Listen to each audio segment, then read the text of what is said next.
మీరు అన్నట్లు data theft అవుతుంది అనేది ప్రధానంగా వినిపిస్తుంది.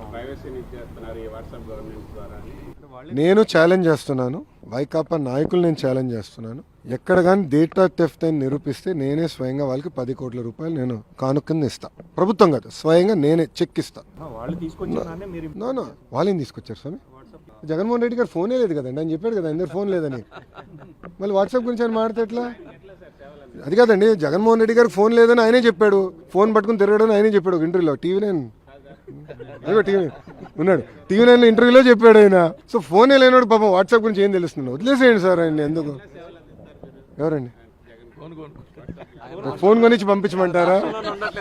అది కాదు, ఫోన్ కొనిచ్చి పంపించమంటారా? ఆయన ఇంకా ఎక్కువ సమయం ఎందుకో బెంగళూరులో ఉంటున్నారు, అక్కడ పెట్టుకో మేము సర్వీసెస్ అందజేయాలి. 14 to 19లో మీ గవర్నమెంట్ ఉన్నప్పుడే డేటా థెఫ్ట్ జరిగింది, హైదరాబాద్ కేంద్రంగా అనేక చేశారు అని చెప్పేసి వాళ్ళే ఆరోపించారు. ఇప్పుడు మళ్ళీ సేమ్ అదే ఆరోపణలతో.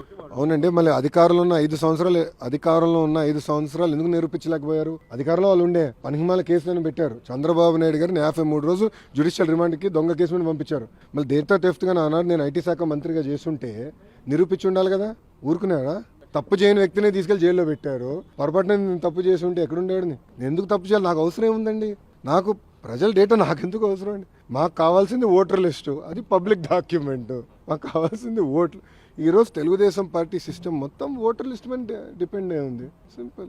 మీరు కూడా సభ్యత్వం తీసుకొని మీకు అర్థమవుతుంది మా సిస్టమ్. చూసారు కదండి, మరి ఈ వీడియో కనుక మీకు నచ్చినట్లయితే ఒక లైక్ కొట్టేసి మీ అభిప్రాయాన్ని కూడా కామెంట్ బాక్స్ లో తెలియజేస్తూ ఇలాంటి ఇంట్రెస్టింగ్ అప్డేట్స్ కోసం మా ఛానల్ ని సబ్స్క్రైబ్ చేసుకోండి.